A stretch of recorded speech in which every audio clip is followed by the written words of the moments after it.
ಮಿಥುನ ರಾಶಿ ಅಧಿಪತಿ ರಾಹು ಗುರು ಕೇತು ಬದಲಾವಣೆ ಆಗಿರೋದ್ರಿಂದ ನಿಮಗೆ ಫಲಗಳು ಹೇಗಿರುತ್ತೆ, ಏನು ಲಾಭ ಸಿಗುತ್ತೆ ಅನ್ನೋದು ಇಂಪಾರ್ಟೆಂಟ್ ಆಗುತ್ತೆ. ಮಿಥುನ ರಾಶಿಗೆ ಗುರು ರಾಶಿಗೆ ಬರ್ತಾನೆ. ರಾಮನು ಕೂಡ ವನವಾಸಕ್ಕೆ ಹೋಗ್ತಾನೆ. ಗುರು ರಾಶಿಗೆ ಬಂದಾಗ ತುಂಬ ಕಷ್ಟಗಳು ನೋವುಗಳಾಗುತ್ತೆ. 10ನೇ ಮನೇಲಿ ಶನಿ ಇದ್ದಾಗ ವಾಹನ ಖರೀದಿಯನ್ನು ಮಾಡ್ತಾರೆ. ಕೆಲಸದಲ್ಲಿ ನಿಷ್ಠೆಯಿಂದ ಕೆಲಸ ಮಾಡ್ತೀರಾ. ವರ್ಕರ್ಸ್ ನಿಷ್ಠೆಯಿಂದ ಕೆಲಸ ಮಾಡ್ತಾರೆ. ಮಿಥುನ ರಾಶಿಯವರು ಕೆಲಸದಲ್ಲಿ ತುಂಬ ಲಾಭವನ್ನು ಪಡ್ಕೋಬೋದು. ಆದರೆ ಮಿಥುನ ರಾಶಿಗೆ ಗುರು ರಾಶಿಗೆ ಬರೋದ್ರಿಂದ ಒಂದು ಒಳ್ಳೆಯದು, 7ನೇ ಮನೆ ಅಧಿಪತಿ ರಾಶಿಗೆ ಬಂದರೆ ಮದುವೆ ಆಗುತ್ತೆ. ಸೆಕೆಂಡ್ ಮದುವೆ ಆಗುತ್ತೆ, ಫಸ್ಟ್ ಮದುವೆನೂ ಆಗುತ್ತೆ. ಮದುವೆ ತುಂಬ ಚೆನ್ನಾಗಾಗುತ್ತೆ. ಮದುವೆ ಲೈಫಲ್ಲಿ ನೀವು ತುಂಬ ಸಖತ್ತಾಗಿರ್ತೀರ. ಬೇಗ ಮದುವೆ ಆಗುತ್ತೆ. ಸಪ್ತಮಾಧಿಪತಿ ರಾಶಿಗೆ ಬಂದರೆ ಮ್ಯಾರೇಜ್ ಬೇಗ ಆಗುತ್ತೆ. ಇದಕ್ಕೆ ಪರಿಹಾರ ಒಂದು ಗುರುಗ್ರಹದ ಸ್ಟೋನನ್ನು ನೀವು ಮಲಗಬೇಕಾದ್ರೆ ಇಟ್ಕೊಳ್ಳಿ, ನಿಮ್ಮ ಪ್ರಾಬ್ಲಮ್ ಕ್ಲಿಯರ್ ಮಾಡ್ಕೊಳ್ಳಿ. ಅದೇ ರೀತಿಯಲ್ಲಿ ನಿಮಗೆ ಬುಧಗ್ರಹದ ಸ್ಟೋನನ್ನು ಕೂಡ ಮಿಕ್ಸ್ ಮಾಡಿ ಇಟ್ಕೊಳ್ಳಿ. ಎಜುಕೇಷನಲ್ಲಿ ತುಂಬ ಇಂಪ್ರೂವ್ಮೆಂಟ್ ಆಗ್ತದೆ. ಮಿಥುನ ರಾಶಿಯವರಿಗೆ ರಾಹು 9ನೇ ಮನೆಯಲ್ಲಿ ಬದಲಾವಣೆ ಆಗಿರೋದ್ರಿಂದ ಕುಂಭದಲ್ಲಿರೋದ್ರಿಂದ ನಿಮಗೆ ತಂದೆಯಿಂದ ಆರೋಗ್ಯ ಸಮಸ್ಯೆ, ತಂದೆ ಮನೆ ಪ್ರಾಪರ್ಟಿ ಜಗಳ, ಈ ಥರದ್ದೆಲ್ಲವೂ ಕೂಡ ಸಾಕಷ್ಟು ಪ್ರಾಬ್ಲಮ್, ನಿಮಗೆ ಜಮೀನು ಪ್ರಾಬ್ಲಮ್ಗಳು ತುಂಬ ಪ್ರಾಬ್ಲಮ್ ಬರುತ್ತೆ. ಮತ್ತು ಗುರು ಹಿರಿಯರ ಜೊತೆ ಜಗಳ ಆಗುತ್ತೆ, ಅಣ್ಣ ತಮ್ಮಂದಿರ ಜೊತೆ ಜಗಳ ಆಗುತ್ತೆ. ಯಾಕಂದರೆ ಕೇತು ಗ್ರಹ 3ನೇ ಮನೆಯಲ್ಲಿದ್ದಾಗ ತಮ್ಮನಿಂದ ಜಗಳಗಳಾಗುತ್ತೆ. ಆದರೆ ನೀವು ಹೇಗಿರ್ತೀರ ಅನ್ನೋದು ನಿಮ್ಮ ಗೋಚಾರ ಫಲ ಇದೆ. ಮಿಥುನ ರಾಶಿ ಅಧಿಪತಿ ರಾಶಿಯಲ್ಲೇ ಬುಧ ಗ್ರಹನ ಜೊತೆಗೆ ಗುರುನು ಒಟ್ಟಿಗೆ ಇದ್ದಾಗ ನಿಮ್ಮ ಲೈಫಲ್ಲಿ ವಿದ್ಯಾಭ್ಯಾಸದಲ್ಲಿ ಇನ್ನು ಮುಂದೆ 18 ತಿಂಗಳಲ್ಲಿ ವಿದ್ಯಾಭ್ಯಾಸ ತುಂಬ ಚೆನ್ನಾಗಿರುತ್ತೆ. ಅವರಿಬ್ಬರು ಒಟ್ಟಿಗೆ ಇದ್ದಾಗ ಸಕಲ ಸಂಪತ್ತು ಐಶ್ವರ್ಯ ಇರುತ್ತೆ. ಅವರಿಬ್ಬರು ಒಟ್ಟಿಗೆ ಇದ್ದಾಗ ನೀವು ಜಮೀನು, ಪ್ರಾಪರ್ಟಿ, ಕಾರು, ವಾಹನ, ಗೋಲ್ಡು ಎಲ್ಲವೂ ಸಂಪಾದನೆ ಮಾಡ್ಬೋದು. ಬುಧಗ್ರಹ ಕಟಕ ರಾಶಿಯಲ್ಲಿದ್ದಾಗ, ನಿಮಗೆ ಕಟಕ ರಾಶಿಗೆ ಬಂದಾಗ, ಬುಧ ಕಟಕದ ರಾಶಿ ಬಂದಾಗ ಒಂದು ದಿಢೀರ್ನ ಸಕಲ ಸಂಪತ್ತು ಐಶ್ವರ್ಯವನ್ನು ಕೂಡ ಕೊಡ್ತಾನೆ. ನಿಮ್ಮ ಲೈಫಲ್ಲಿ ತುಂಬ ಬದಲಾವಣೆಯನ್ನು ಕಾಣ್ತೀರಾ. ಅದೇ ಬುಧಗ್ರಹ ನಿಮಗೆ ಕೇತು ಗ್ರಹ ಜೊತೆಗೆ ಮಿಥುನ ರಾಶಿ ಸಿಂಹ ರಾಶಿಯಲ್ಲಿ ಸೇರಿದಾಗ ನಿಮಗೆ ಸಾಕಷ್ಟು ಸ್ಕಿನ್ ಪ್ರಾಬ್ಲಮ್ ಬರ್ಬೋದು. ಆರೋಗ್ಯ ಸಮಸ್ಯೆಯಲ್ಲಿ ಸ್ಕಿನ್ ಪ್ರಾಬ್ಲಮ್ ಬರುತ್ತೆ. ಮತ್ತು 3ನೇ ಮನೆಯಲ್ಲಿ ಕೇತು ಜೊತೆ ಇದ್ದಾಗ ನೀವು ತಮ್ಮನಿಂದ ಜಗಳ, ತಂಗಿಯಿಂದ ಜಗಳ, ಫ್ರೆಂಡ್ಶಿಪ್ಪಿಂದ ಜಗಳವನ್ನು ಮಾಡ್ತೀರಿ. ಇದನ್ನು ಮಾಡ್ದಲ್ಲ ಇದ್ದರೆ ತುಂಬ ಬೆಟರ್ ಅಂತ ಹೇಳುತ್ತೆ. ಅದೇ ರೀತಿಯಲ್ಲಿ ಮಿಥುನ ರಾಶಿ ಅಧಿಪತಿ ಕನ್ಯಾದಲ್ಲಿದ್ದಾಗ ತಾಯಿಗೆ ಸಕಲ ಸಂಪತ್ತು ಐಶ್ವರ್ಯವನ್ನು ತಂದುಕೊಡುತ್ತೆ. ತಾಯಿಯಿಂದ ಯೋಗವನ್ನು ಪಡ್ಕೊತಾರೆ, ತಾಯಿಗೆ ಲಾಭವನ್ನು ಪಡ್ಕೊತಾರೆ. ನಿಮ್ಮ ಲೈಫಲ್ಲಿ ತುಂಬ ಬ್ಯೂಟಿಫುಲ್ಲಾಗಿ ಅಷ್ಟ ಐಶ್ವರ್ಯವನ್ನು ಕೂಡ ನೀವು ಫಲವನ್ನು ಒಂದು ಕನ್ಯಾ ರಾಶಿಯಲ್ಲಿದ್ದಾಗ ಬುಧಗ್ರಹ ತುಂಬ ಲಾಭವನ್ನು ಪಡ್ಕೊತೀರಾ. ಅದೇ ಬುಧಗ್ರಹ ನೀವು ಮಿಥುನ ರಾಶಿಯಲ್ಲಿ ಹುಟ್ಟಿರೋದ್ರಿಂದ ನೀವು ಬುಧಗ್ರಹ ತುಲಾ ರಾಶಿಯಲ್ಲಿದ್ದಾಗ ನೀವು ಮಕ್ಕಳಿಂದ ಸಂತೋಷ, ಮಕ್ಕಳಿಂದ ವಿದ್ಯಾಭ್ಯಾಸ, ಮಕ್ಕಳಿಂದ ಅಷ್ಟ ಐಶ್ವರ್ಯವನ್ನು ಕೂಡ ನೀವು ಅನುಭವಿಸ್ತೀರ ಅಂತ ಹೇಳುತ್ತೆ. ಅದೇ ಬುಧಗ್ರಹ ನೀವು ವೃಶ್ಚಿಕ ರಾಶಿಯಲ್ಲಿದ್ದಾಗ ನಿಮಗೆ ವೃಶ್ಚಿಕ ರಾಶಿಯಲ್ಲಿ ಬುಧಗ್ರಹ ಇದ್ದಾಗ ನಿಮಗೆ ಸ್ಟ್ರೋಕ್ ಸಂಬಂಧಪಟ್ಟಂಥ ಕಾಯಿಲೆ ಮತ್ತು ಅದೇ ರೀತಿಯಲ್ಲಿ ಪಿಡ್ಸ್ ಸಂಬಂಧಪಟ್ಟಂಥ ಹೆಲ್ತ್ ಪ್ರಾಬ್ಲಮ್ಮು ಮತ್ತು BP ಏರುಪೇರಾಗುವಂಥ ಕಾಲಗಳು ತುಂಬ ನೀವು ವೃಶ್ಚಿಕ ರಾಶಿಯಲ್ಲಿದ್ದಾಗ ನಿಮ್ಗೆ ಆರೋಗ್ಯ ಸಮಸ್ಯೆ ಬರುತ್ತೆ. ಅದೇ ಥರ ನಿಮಗೆ ಬುಧಗ್ರಹ ನೀವು ಧನುಸು ರಾಶಿಯಲ್ಲಿದ್ದಾಗ ನಿಮಗೆ ಗುರುಗ್ರಹ ನಿಮ್ಮ ರಾಶಿಯಲ್ಲಿ ಮಿಥುನದಲ್ಲಿದ್ದಾಗ ನಿಮಗೆ ಬುಧಗ್ರಹ ನಿಮಗೆ 100% ಧನುಸು ರಾಶಿಯಲ್ಲಿದ್ದಾಗ ನೀವು ಆ ಒಂದು ತಿಂಗಳಲ್ಲಿ ನೀವು ಹೆಣ್ಣನ್ನು ನೋಡಿದರೆ ಮದುವೆ ಆಗ್ಬೋದು. ಮತ್ತು ಲವ್ ಸಕ್ಸಸ್ ಆಗುತ್ತೆ, ಮ್ಯಾರೇಜ್ ಸಕ್ಸಸ್ ಆಗುತ್ತೆ. ಮತ್ತು ತುಂಬ ನಿಮ್ಮ ಮ್ಯಾರೇಜ್ ಸಂಬಂಧಪಟ್ಟಂಥ ವಿಷಯವನ್ನು ನೀವು ಆ ತಿಂಗಳಲ್ಲಿ ಕೈ ಹಾಕಿದರೆ ಬುಧಗ್ರಹನೂ ಧನುಸು ರಾಶಿಯಲ್ಲಿದ್ದು ಗುರು ಮಿಥುನದಲ್ಲಿದ್ದಾಗ ಇವೆರಡನ್ನೂ ವೈಬ್ರೇಷನ್, ಮ್ಯಾರೇಜು, ಮದುವೆ, ಲವ್ ಹೆವಿ ಸಕ್ಸಸ್ ಆಗುತ್ತೆ. ತುಂಬ ಬ್ಯೂಟಿಫುಲ್ ಒಳ್ಳೆ ಶುಭ ಫಲವನ್ನು ಕಾಣ್ತೀರಾ. ಅದೇ ಥರ ಕುಂಭರಾಶಿಲಿ ಭಾಳ ವಿಶೇಷವಾಗಿ ಬುಧಗ್ರಹ ಇದ್ದಾಗ ನಿಮ್ಮ ಆಕ್ಸಿಡೆಂಟು, ಅಪಘಾತಗಳು, ಮರಣಗಳು, ನೋವುಗಳು, ದುಃಖಗಳು ಆಗುತ್ತೆ. ಮಿಥುನ ರಾಶಿಯ ಹೈಯೆಸ್ಟು ದುಃಖ ಹೌಮರ್ಯದನ್ನು ಮಕರ ರಾಶಿಯಲ್ಲಿ ಬುಧಗ್ರಹ ಇದ್ದಾಗ ನೀವು ಪ್ರಾಬ್ಲಮನ್ನು ಅನುಭವಿಸ್ತೀರ ಅಂತ ಹೇಳುತ್ತೆ.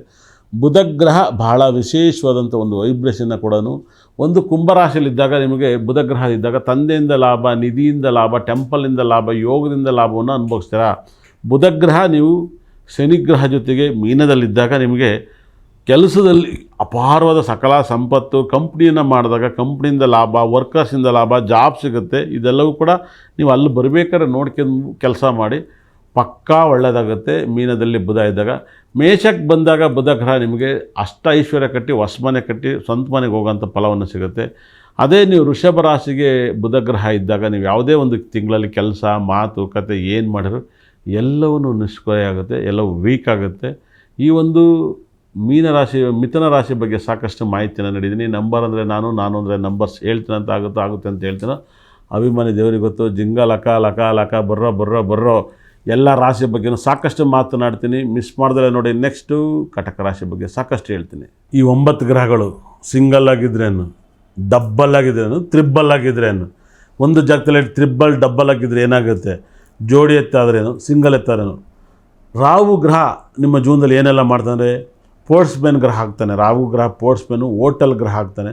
ಅದೇ ರಾಹು ಗ್ರಹ ನಿಮಗೆ ಜಾಗದಲ್ಲಿ ಸ್ಪೋರ್ಟ್ಸ್ ಮ್ಯಾನ್ ಅಂತ ಹೇಳ್ತಾನೆ, ಮತ್ತು ಸ್ಪೋರ್ಟ್ಸ್ ಮ್ಯಾನು ಮತ್ತು ಯೋಗಕರ ಗ್ರಹ ಆಗ್ತಾನೆ. ಅದೇ ರೀತಿಯಲ್ಲಿ ಗುರುಗ್ರಹ ವಿದ್ಯಾಭ್ಯಾಸವನ್ನು ಕೊಡ್ತಾನೆ ಅಂತ ಹೇಳುತ್ತೆ. ಅದೇ ರೀತಿಯಲ್ಲಿ ಶುಕ್ರ ಅದೃಷ್ಟವನ್ನು ಕೊಡ್ತಾನೆ ಅಂತ ಹೇಳುತ್ತೆ. ಶನಿ ಧರ್ಮಕರ್ಮ ನೀಯತ್ತನ್ನು ಕೊಡ್ತಾನೆ. ಶನಿ ಚೆನ್ನಾಗಿಲ್ಲ ನೀಯತ್ತನ್ನು ಕಳೀತಾನೆ. ಅದೇ ಥರ ಸೂರ್ಯ ತುಂಬ ಚೆನ್ನಾಗಿದ್ರೆ ಗೌರ್ಮೆಂಟ್ ಕೆಲಸ ಕೊಡ್ತಾನೆ, ಇಲ್ಲ ಅಂದರೆ ಮನೆಯಿಂದ ಆಚೆ ಆಗ್ತಾನೆ ಸೂರ್ಯಗ್ರಹ. ಅದೇ ಥರ ಚಂದ್ರ ತುಂಬ ಚೆನ್ನಾಗಿದ್ರೆ ಸಾಕಷ್ಟು ಚಾಡಿ ಮಾತು ಕೇಳ್ತೀರ, ಇಲ್ಲ ಚಂದ್ರ ಚೆನ್ನಾಗಿದ್ರೆ ನೀವೇ 4 ಜನಕ್ಕೆ ಬುದ್ಧಿ ಹೇಳ್ತೀರ. ಕುಜ ತುಂಬ ಚೆನ್ನಾಗಿದ್ರೆ ಮನೆ ಕಟ್ತೀರ, ಕುಜ ಕೆಟ್ಟರೆ ಮನೆ ಮಾರ್ತೀರ. ಈ ಗ್ರಹಗಳಿಂದ ಏನಾಗುತ್ತೆ, ಈ ಕಾಂಬಿನೇಷನ್ನು ರಾಹು ಮತ್ತು ಶನಿ ಸೇರಿದರೆ ಮೈಯೆಲ್ಲ ಬೆವರುತ್ತೆ, ಮನಸ್ತಾಪಗಳಾಗುತ್ತೆ, ಒಬ್ರಿಗೊಬ್ರು ಚಾಡಿ ಹೇಳ್ತೀರ. ನಿಮ್ಮ ಮನೇಲಿ ಆರೋಗ್ಯ ಸಮಸ್ಯೆ ಯಾರಿಗಾರು ಕಾಣ್ತಾರೆ, ಆರೋಗ್ಯ ಪ್ರಾಬ್ಲಮ್ ಬರುತ್ತೆ. ಶನಿ ಮತ್ತು ರಾಹು ಒಟ್ಟಿಗೆ ಇದ್ದರೆ, ಕುಜ ಮತ್ತು ಶನಿ ಒಟ್ಟಿಗೆ ಇದ್ರೆ ನಿಮ್ಮ ಜಾಗದಲ್ಲಿ ಅಪಘಾತಗಳಾಗುತ್ತೆ, ಅಪಘಾತ ಆಗುತ್ತೆ, ಬರ್ರಿ ಜಗಳ, ಯಾರು ಮಾತಾಡ್ಸಿರೋ ಜಗಳ, ವಾರ್ ಆಗ್ತಾ ಇರುತ್ತೆ. ಮಾತಾಡಿರೋ ಜಗಳ, ಕುಂತರೂ ಜಗಳ, ನಿಂತರೂ ಜಗಳ ಆಗುತ್ತೆ. ಗುರು ಶುಕ್ರ ಒಟ್ಟಿಗೆ ದುಡ್ಡು ಬರುತ್ತೆ, ಮೋಸ ಹೋಗ್ತೀರಾ, ದುಡ್ಡೆಲ್ಲ ಮಕ್ಳಿಗೆ ಮದುವೆ ಆದಮೇಲೆ ನಿಮ್ಮ ಲೈಫಲ್ಲಿ ದುಡ್ಡು ಖಾಲಿ ಆಗುತ್ತೆ. ಅದೇ ಥರ ಬುಧ ಮತ್ತು ಕುಜ ಇದ್ದರೆ ಸ್ಟ್ರೋಕ್ ಹೊಡಿತೈತೆ, BP ಬರುತ್ತೆ, ಈ ಥರ ಪ್ರಾಬ್ಲಮ್ ಇರುತ್ತೆ ಇವರಿಬ್ಬರು ಕಾಂಬಿನೇಷನ್ ಆದರೆ. ಅದೇ ರೀತಿಯಲ್ಲಿ ಸೂರ್ಯ ಮತ್ತು ಶನಿ ಸೇರಿದರೆ ಕೋರ್ಟ್ ಕೇಸ್ ಪ್ರಾಬ್ಲಮಿಂದ ಹರಳ್ತೀರ, ಆದೇಶ ಭುಕ್ತಿ ನಡಿಬೇಕಾದ್ರೆ ಈ ಪ್ರಾಬ್ಲಮ್ನ ಅನುಭವಿಸ್ತೀರ. ಚಂದ್ರ ಮತ್ತು ಕುಜ ಗ್ರಹ ಇದ್ದರೆ ಡೈವರ್ಸ್ ಆಗುತ್ತೆ. ಈ ಜಾಗದಲ್ಲಿ ನೋಡಿ ಕಾಂಬಿನೇಷನ್ ಸಾಕಷ್ಟು ಮಾಹಿತಿಯನ್ನು ನೀಡ್ತೀನಿ. ಚಂದ್ರ ಮತ್ತು ಕುಜ ಇದ್ದರೆ ಪ್ರಾಪರ್ಟಿನೂ ಜಾಸ್ತಿ ತಗೋತೀರ, ಡೈವರ್ಸ್ ಆಗುತ್ತೆ. ಯಾಕಂದರೆ ಪ್ರಾಪರ್ಟಿ ಇದ್ದರೆ ತಾನೇ ಡೈವರ್ಸ್ ಕೊಡಬೇಕು, ಹಾಗಾಗಿ ಪ್ರಾಪರ್ಟಿ ಬರುತ್ತೆ, ಡೈವರ್ಸ್ ಆಗುತ್ತೆ. ಕುಜ ಹುಚ್ಚಿನಾದರೆ ನಿಮ್ಮ ಜಾಗದಲ್ಲಿ ಮನೆ ಇರೋ ಮನೇಲಿ ಹುಡ್ತೀರಾ ಅಂತ ಹೇಳ್ತಾರೆ. ಕುಜ ನೀಚನಾದರೆ ಮನೆ ಮೀಡಿಯಮ್ ಆಗಿರೋ ಮನೇಲಿ ಹುಡ್ತೀರಾ ಅಂತ ಹೇಳ್ತೆ. ಗುರು ಹುಚ್ಚಿನಾದರೆ ಮಾತು ಬಿಡ್ತೀರಾ ಅಂತ ಹೇಳ್ತಾರೆ. ಗುರು ನೀಚ ಆದರೆ ಸಕ್ಕ ದುಡ್ಡು ಮಾಡ್ತೀರಾ ಅಂತ ಹೇಳ್ತಾರೆ. ಶುಕ್ರ ಹುಚ್ಚಿನಾದರೆ ಕೋರ್ಟ್ ಕೇಸನ್ನು ಅನುಭವಿಸ್ತೀರಾ ಅಂತ ಹೇಳುತ್ತೆ. ಶುಕ್ರ ನೀಚನಾದರೆ ಅವೆರಡನ್ನೂ ಬಿಟ್ಟು ನೆಮ್ಮದಿಯಾಗಿರ್ತೀರಾ ಅಂತ ಹೇಳುತ್ತೆ. ಅದೇ ಶನಿ ಹುಚ್ಚಿನಾಗಿದ್ದರೆ, ಶನಿ ಗ್ರಹ ಹುಚ್ಚಿನಾಗಿದ್ದರೆ ಒಳ್ಳೆ ದೀರ್ಘ ಆಯುಸ್ಸನ್ನು ಅನುಭವಿಸ್ತಾರೆ. ಶನಿ ನೀಚನಾಗಿದ್ದರೆ ಪ್ರಾಬ್ಲಮಲ್ಲಿ ಆರೋಗ್ಯ ಪ್ರಾಬ್ಲಮ್ ಯಾಕೈತೀರ. ಸೂರ್ಯ ಹುಚ್ಚಿನಾಗಿದ್ದರೆ ಅಧಿಕಾರವನ್ನು ಅನುಭವಿಸ್ತೀರ. ಸೂರ್ಯ ನೀಚನಾಗಿದ್ದರೆ ನಾರ್ಮಲ್ ಕೆಲಸ ಮಾಡ್ತೀರ. ರಾಹು ಕೇತುಗಳಿಗೆ ಉಚ್ಚಸ್ಥಾನ ನೀಚಸ್ಥಾನ ಇಲ್ಲ, ಆದರೆ ನೀವೇ ಆ ನಕ್ಷತ್ರದಲ್ಲಿ ಹುಡ್ತಾರೋ ಹುಚ್ಚನಾಗ್ತಾನೆ, ಆ ನಕ್ಷತ್ರದಲ್ಲಿ ಹುಡ್ತಾನೆ ನೀಚನಾಗ್ತಾನೆ. ಹುಚ್ಚ ನೀಚ ನೀವು ಎಲ್ಲ ಗ್ರಹನ ಬಗ್ಗೆನೂ ಹೇಳಿದ್ದೀನಿ, ಜೋಡಿ ಕಾಂಬಿನೇಷನ್ ಗ್ರಹ ಬಗ್ಗೆ 9 ಗ್ರಹಗಳು ಯಾವ ಗ್ರಹ ಜೊತೆ ಸೇರಿದೆ ಅಂತೀನಿ. ಇಷ್ಟ ತನಕ ನೋಡಿದ್ರೆ ಜಿಂಗ ಲಕ ಬರ್ರೋ ನಂಬರ್ ಅಂದರೆ ನಾನು ಅಂದರೆ ನಂಬಸ್. ಓಂ ಬ್ರಹ್ಮದೇವಾಯ ನಮಃ. ಎಲ್ಲರಿಗೂ ನೋಡಿದ್ರೆ ಒಳ್ಳೆಯದಾಗಲಿ.